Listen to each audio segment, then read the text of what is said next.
My name is Counsell. I'm an undergraduate student here at McMaster, studying software engineering and society with a minor degree in peace studies. I've been working with Dr. Double since my first year on several different things. I'm going to talk to you a bit today about my current project. So I'm a little short for time, so if I start rushing, slow me down, put your hand up, something. Don't hesitate to ask questions. Additionally, this is a kind of technical presentation. I am a software engineer, and it's kind of hard for me to separate that sometimes. So if at any time you don't understand what I'm talking about, you're probably not the only one, so I'd appreciate if you could let me know so that I can clarify for everyone else. Additionally, I usually speak with Chelsea Rothwell, another student. Unfortunately, she's not able to make it today, so I'll be attempting to recover her part. So let's get started. What do we know about our current government? We understand basic democratic concepts. Most of us are familiar with the government at the municipal level. And we know that there's some room for improvement, our government and others. Things we don't understand, we don't know a perfectly sustainable solution because, as Dr. Douglas said earlier, if we did, we'd probably be doing that. And we don't understand, one of the points I'd like to hit home is we don't understand how to preserve integrity of information. And I'll get to what this means a little bit later. But these are basically the things we know about our government. What do we know about open source? Is anyone familiar with open source? The concept of open source? Good. Okay, so what is open source? We'll get to that. In the meantime, basically think of it as a system that utilizes current technology to build agile and maintainable software programs. Currently, it's used pretty much exclusively in the software world. They're reliable and secure. They're distributed systems, which we'll talk about. I'm going to say distributed a lot. Don't worry, we'll get to that. And it holds users accountable for the changes and updates that they make to source code. And most importantly, the system is actually democratic. It's actually a technical democracy. And these are some products you may be familiar with: Firefox, GitHub, Linux. If anyone has an Android phone here, those are all open source projects and have been created using this democratic model. So, who is in our democracy? We elect people into positions. We choose people to make choices for us, essentially, in our parliamentary democracy. The problem is that this can be ambiguous. Sometimes we elect someone into power that ends up being something we didn't expect. And changing circumstances and political environment can kind of set the stage for disaster, as we've seen many, many times. So this is who. So what is our government? We have kind of our government's broken down a bit mostly because of our distribution. We have our federal government, we have 10 provincial governments, we have our territories, which are actually part of the federal government, and then what we understand really is the municipal government, which is a subdivision of those provincial governments. For example, Hamilton. These are the ones that we're kind of most familiar with, the things that they manage, like parking laws and stuff like that. So, the responsibilities: protection of persons and property, local transportation, planning and development, public utilities, social welfare, parks, recreation, and culture, and my favorite, of course, parking tickets. So, where and when does this kind of process happen? Well, we have elections. They're not frequent, and unfortunately, they're generally immutable. Immutable means that we don't really have control over them. They can't be changed once they're set. There are obviously exceptions to this rule, as there is to any. And we also have the opportunity for community participation. The Hamilton City Hall Council chamber is open to the public, and the public has access to stuff like schedules of meetings, agendas, and minutes of those agendas, minutes of those meetings afterwards. But this is generally an underutilized resource. Has anyone here actually attended the City Hall Council chambers? Let's see, so, okay, Dr. Burley, thank you. I have as well. Oh, there you go. So you have to just sit in right there on at the City Hall there downtown? Yeah, exactly. Most things are open to the public. So why is it like this? Why are we doing this? Well, the current model is based mainly on the fact that we have a really, really, really high population distribution, which means we have like one person for like a lot of land, and so somehow we have to organize these people across a distance. And this came about when we developed our Canadian Charter of Rights and Freedoms, which was done before the development of telecommunications. So we're relying on this is when we had to, if you wanted to tell someone something, you had to rely on like post, whereas now there's immediate communication methods. So it's a little bit, this does provide us some flexibility in the way that we manage things. So how's your voice heard? Right now, pretty much elections. Additionally, you have the option to join an agency, board, or committee or something. But again, is anyone here part of a government or political agency, board, or committee? Okay, so again, another here as a resource. And also, how are our bylaws? This is what I'm going to focus on, kind of, okay? I'm going to focus on how we determine bylaws. So, the administrator drafts a bylaw. They provide public notice, if appropriate, but not always, and this is when you can go and sit through the first, second, and third reading. Unfortunately, a reading does not actually mean that they have to read through the whole bylaw, and more importantly, the first, second, and third reading can be done in one meeting, which means basically everyone just has to sit in a room for a little bit of time and say that they did all 3 readings, and then they can pass the law. So, a law can actually pass without being read all the way through. After that, there's a vote for simple majority, and then a law passes. And because of this, we end up with laws like this, which is one that prevents any person living in Hamilton to own a chicken. It's a little redundant, maybe. I think we have bigger things to worry about, but this is what we end up with. So, what can we do? What is Git? This is something that I'm very familiar with. Is anyone familiar with Git? Anyone know what Git is? Good, nobody. Okay. Git is a distributed version control network. And that sounds complicated. It's free and open source. So, what it does is it literally manages those open source projects I was talking about. It's a way of tracking all the changes to documentation and submitting those changes, networking the changes.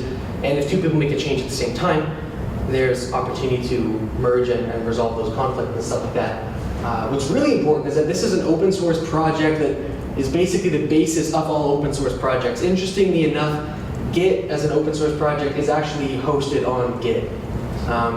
So a system, to me, that's able to sustain itself is a pretty successful system. So it provides collaborative document editing. Like I said before, everyone can make changes to a document, and these changes can be tracked and stuff like that. Users are tied indefinitely to their changes. And I really want you guys to understand this. When someone makes a change, they're given this huge, long string of numbers and letters, and it's inevitably attached to their user profile. There is absolutely no way that this can be faked or changed or anything ever for the existence of the entire project. And I'll get to the security of it after. It can also be designed, really importantly, to develop a natural hierarchy. So basically, where you are in the hierarchy and kind of the position you are to make changes is completely based on the input that you've given before. And all the content is approved by its parent. And I'll get to kind of how the hierarchy works before. So a change will be approved by someone above that, and by someone above that, by someone above that, until it reaches the production level. So let's take a look at kind of how it works. For you guys, this is what you're going to think. It's reliable, secure, distributed, and the most important part, self-organizing. I'm just going to skip the slide. So let's branch off a bit and talk a bit about quality versus quantity. So everyone here is probably on social media at some point, and we're going to talk about how these two, this is Facebook and Reddit if you guys aren't familiar, how these two are vastly different from each other in the content that they generate. Facebook is probably the world's most popular social network, well, at least the West.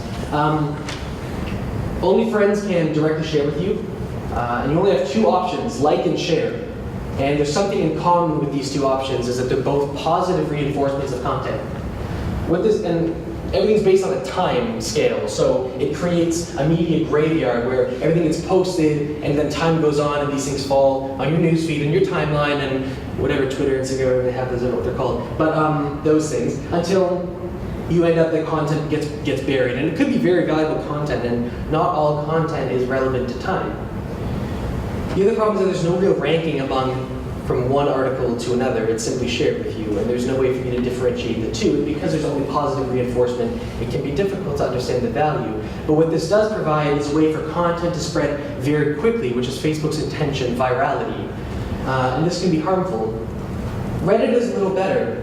Content can be posted by anyone, and at first people think, oh, that's not really good. But actually how it works is that the content's value is determined by the community. There's the opportunity to upvote and to downvote, so there's positive and negative reinforcement. And what happens is content is rated on upvotes, net upvotes per time.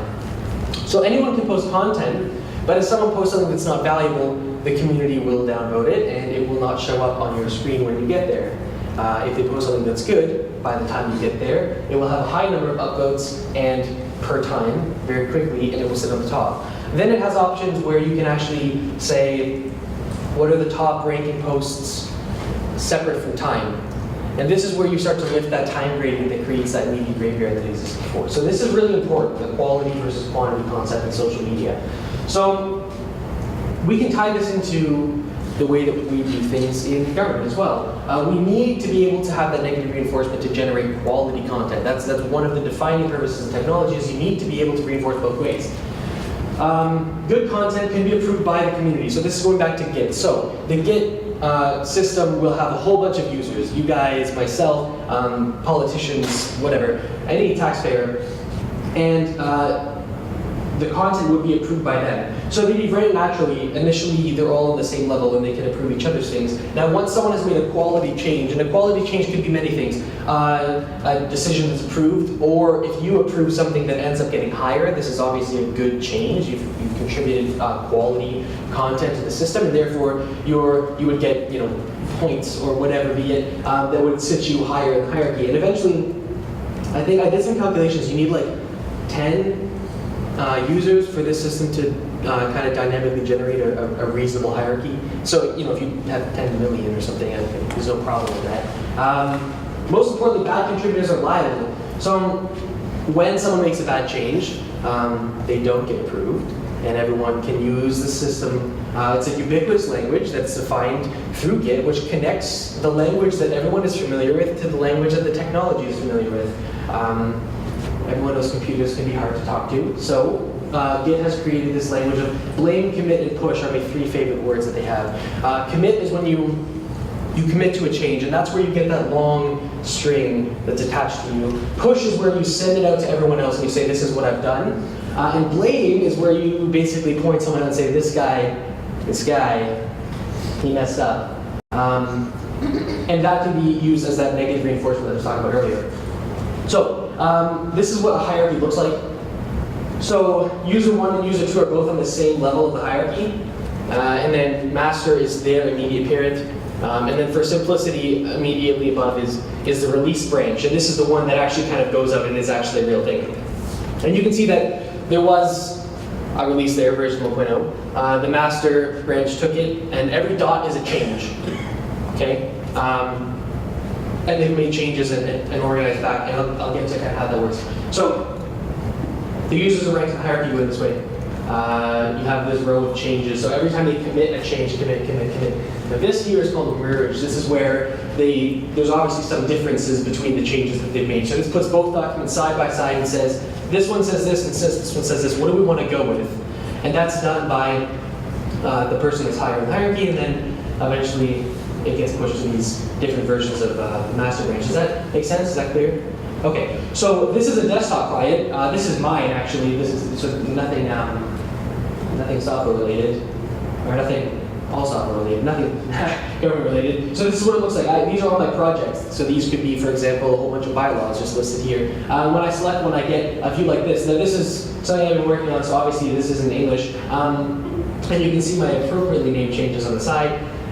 These are all the changes that I've committed, and I've called them something like smiley face or but you can call them something constructive. And then you would be able to see the changes here. Green means that the content's been added, and red means that the content's been removed. So here's an article from, I think it's actually something from Google, understanding email, something. Okay, anyway, this is a change where someone has removed this paragraph here on line 54 and added this new beginning to the paragraph, but you can see it still ends at then it applies to stop using it. So that's a change. That's when you see 2 versions side by side. This is what you see. And then you can kind of pick which one you want. And that's this. That's the merge. Okay? So, here's our problem. Democracy is not distributed. Again, I'll get to it. Liability is not enforced. There's a lot of times where someone creates a law and we don't really know who actually wrote it. We had a 61% voter turnout in May 2011. That's mediocre at best.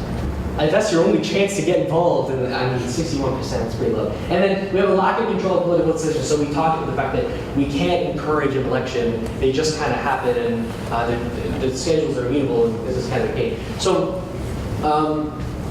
what do we need? We need a solution that's distributed, and this requires strength. We need one that's secure, and this requires integrity, information integrity. We need one that's reliable. This must be stable. We need it to be available, so it must be accessible. And we need it to be transparent, which means we need to enforce liability. So, how can we break these concepts down and create a solution that is all of these things? What is a distributed system? Here we are. Okay. So, distributed computing is a computer thing, but there's a way to describe it outside that I've worked very hard on, by the way. So, it's a self-contained system with a whole bunch of contributing clients or users or people, okay? There's no centralized data source, which means that it doesn't sit anywhere. There's no actual one place where this project is existing. So no one holds all the cards. Common solutions that are distributed that you guys might be familiar with: BitTorrent. Has anyone ever legally downloaded music and videos? Bitcoin, if anyone's heard of the distributed cryptocurrency that's been around. I've lost some money in it. Generally, massively multiplayer online games, also a big fan, okay? They're done in a distributed system. In the entire World Wide Web, every time you type www, it's going through a distributed system. Of every server in the world is interconnected, and they're all passing messages to each other. There's no actual one, like, the internet in like a box. It's everywhere all at once. So how does that happen? What makes a distributed network? It's built of a couple pieces. So we have nodes. Okay, and these are users, people, computers, individual portions of this. And they pass messages back and forth with one common goal. That's the point. That's all it needs, one common goal. And in this case, our common goal would be create a kind of better government or manipulate these bylaws and stuff to be more reasonable. Or simply, most of the time, the common goal is simply to keep the system alive. So whenever someone wants something from the system, they have to do a little bit of work. So whenever one computer makes a request to download something, they also have to send something to someone else. And this is what creates this message passing, and this is how that communication is enforced, because you have to communicate, because the only way to get something is to give a little back. And this is what I love about computers, is that this is how it works, is that you can't just take on distributed systems. So what are the benefits? They can tolerate failure, large amounts of failure, and they are incredibly resistant to attack. We see all the time, like Target, right? Target, appropriately named, they were hit by a hacker group that stole a lot of credit card information. Now, don't be scared, there's a lot of reasons why this actually really doesn't matter. It's not like the credit card was just, they were encrypted, blah, blah. Anyway, but they were a target. And because they had the centralized data source, it was so easy to disrupt. So this is what we see normally. This is a client-server model. This is a server that talks to a whole bunch of computers. Well, if I wanted to gain control of this entire network, all I have to do is get the server. And I've seen some server passwords. They're pretty hilarious. So I wouldn't really rely on that. This is a distributed system. And it's a little better, because you can see that these are the messages passing. If you picture a message passing back and forth, and it goes really, really, really fast, you end up with this line, right? And this is what it looks like. All of these computers constantly talking to each other. And if I want to control this system, I actually have to control the majority of the system. So right now it's 3 computers. That's a lot of work, but can you imagine if there was 10 million people connected to this network? Can you imagine someone trying to get control of 6.5 million computers? Little unreasonable. So this is why it's secure, and this is why it provides strength. So we know that the distributed model is secure, we've been over that. We also know that the digital model is much more secure. We can send things over encrypted channels like SSL, so everything you send over the internet is all sent into a whole bunch of randomness and then put back together on the other side. Data structures maintain integrity. This is the way the databases work and stuff, that no information is ever stored twice. It's all kind of linked to each other. So Jamie is a student and he has an address, but my one address is never stored more than once. And so this provides integrity.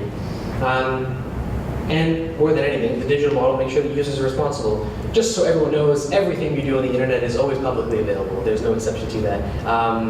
There's no such thing as anonymity. Anonymity? Being anonymous on the internet, you can't do that. So that's why users are always self-responsible for the changes that they make. Additionally, we can implement other secure solutions. This is my favorite. It's called TwoFactor Authentication. This is the system I was looking at earlier with my appropriately named changes. And this is when I want to log in, and this is my phone. This is actually my phone. And when I request a login, it text messages me a code that I then must enter to get into the system. Some of you guys might be familiar with this. Some social networks and stuff are switching to it. Basically, this means if someone ever wants to hack me, they have to have my password and my working cell phone, which is highly unlikely. So we need a reliable solution. It needs to be stable. So how do we ensure this? Well, we know that we can migrate all the existing systems to digital space. That's pretty easy. They're just documents. We can have a backup of a backup of a backup and this kind of thing, so forth. But the fact that there's no centralized data source means we can't ever really lose that data. Nothing's going to burn in a fire or anything. We'll never lose that information. And we have a reliable connection. So how do we have a reliable connection? This is really important. Right now, when you like something on Facebook, it's sent to Facebook, which does its calculations and stuff, and then it sends it to your friend, who then receives it on the other side. This is the client-server model, okay? But what happens if Facebook is gone? God forbid. You can't do anything. You can't send your friends your pictures of cats or anything else. So this is what a distributed system looks like, and I apologize, I made it so it's much less pretty. But so there's several computers here. They're numbered 1 to 9. And you can imagine it's 1, 2, 3, 4, 5, 6, 7, 8, 9. Okay, so if 1 wants to communicate with 9, the fastest option is obviously through 5. Okay? But what happens if 5 is unavailable for some reason? Not connected or something. In a client-server model, nothing would happen. You're out of luck. But in a distributed model, there's always another pathway that you can take to get to the target. And this is all done through message passing. Yes, one could technically communicate straight to 9, but by sending it through other people, you're verifying that this message is valid and secure every step along the way, which increases value of integrity. So, one of the problems that we've come into is that, is this solution available? Is it actually accessible by the general population? And the answer is maybe. So 79% of Canadians have personal access to the internet. This is actually higher than our voter turnout, so we're already looking good. Programs can also be implemented to provide access to computers. For example, there's community access centers that can be created that already do exist, like libraries and stuff like that. We already rely on polling stations, so we already have to actually build a location to take votes. So if we were to build a location to let people access a system like this, this would be kind of the same thing, slightly more expensive. But the government usually depends on technology because no one understands it anyway. There are existing solutions to provide access to computers. For example, in the Peel region, there's the Peel District School Board, I guess, is implementing the situation where people can pay only $67.80 to get a desktop computer with all the peripherals, mouse, keyboard, screen, this kind of stuff to access the internet so that their kid can do work on the internet and stuff. So that's pretty good, $67 for a computer, not bad. I spent a lot more money. And then how is the solution transparent? This is a really important thing. We talk about how Git is transparent. All users can always see all the action in the network. So if any single person makes a change, every single person can see what it was and who did it at all times, with absolutely nothing holding them back ever. It's impossible. And anyone can access any content at any time. So anyone can make a change to any document they want at any time. There's no restrictions on that. I mean, so long as they're part of the municipality that owns those documents. And again, users are liable. They're tied indefinitely to those changes, and we have a ubiquitous language like blame, commit, and push to increase transparency by allowing people to properly communicate with the technology that they're using, that they're building this on. Right now, the technology that it's built on is our counselors, and who's ever spoken with them? Has anyone ever spoken to one of our counselors? Or a counselor from where you were? Okay, so a few. So you don't have much communication going on, right? So this is why the ubiquitous language is important. So, our solution, a distributed, democratic, and technological solution to an otherwise failing democracy. Thank you.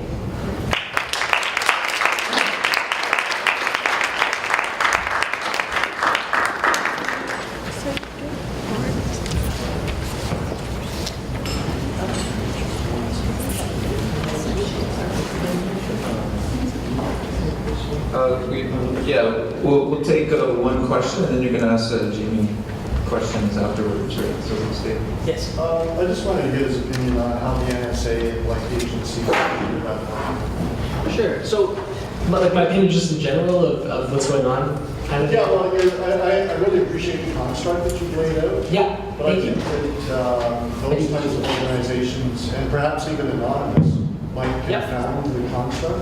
Yeah, so again, the point of this is that, I mean, I'll just get it later. For example, the NSA is, they don't really attack systems. Everyone just gives them this stuff. The NSA doesn't really have to hack. They just kind of go knock on someone's door and say, yo, can we have all this information? And they just oblige because that's how it works. But in a distributed system, there would be no way that something outside could have unauthorized access. The point is that everything's publicly available anyway. So reading information is not a threat. Writing information is a threat. Making an actual change that's unwarranted, disrupting the system in any way. But as we saw with the distributed system, you can't actually do this because all the nodes in the system, as soon as one gets corrupted, all the other ones will be like, nope, and kind of kick it out. And then that doesn't work. So, but as for the NSA, I mean, like stuff like this has been happening forever. Like I said, like sure, anonymous is a great example of nothing that you do on the internet is ever actually really, really secure or safe. No password. Like if someone wants your stuff, it's like it's your stuff. They'll get it. But the fact is that no one does, unfortunately. So yeah, when the NSA does stuff like this, it's really a political thing. It's not technology at all. They're presented as a technological figure because people don't understand how this information gets to them. But it's almost like the NSA had this PRISM thing, and then Apple had signed on to it. And the lawyer that signed the document claimed, I didn't even read it, I just signed it. So what happened is the NSA knocked on Apple's door and they're like, hey, can we have all your information from all your clients, all their personal information, their call logs, whatever, sent to us? And Apple was like, sure, and just kind of handed a sheet of paper. So it's not a technological problem with the NSA, it's a political problem. And that's what this kind of thing would be looking to rectify. Anyway, I think we're out of time. So thank you guys for listening. Question after or something like that.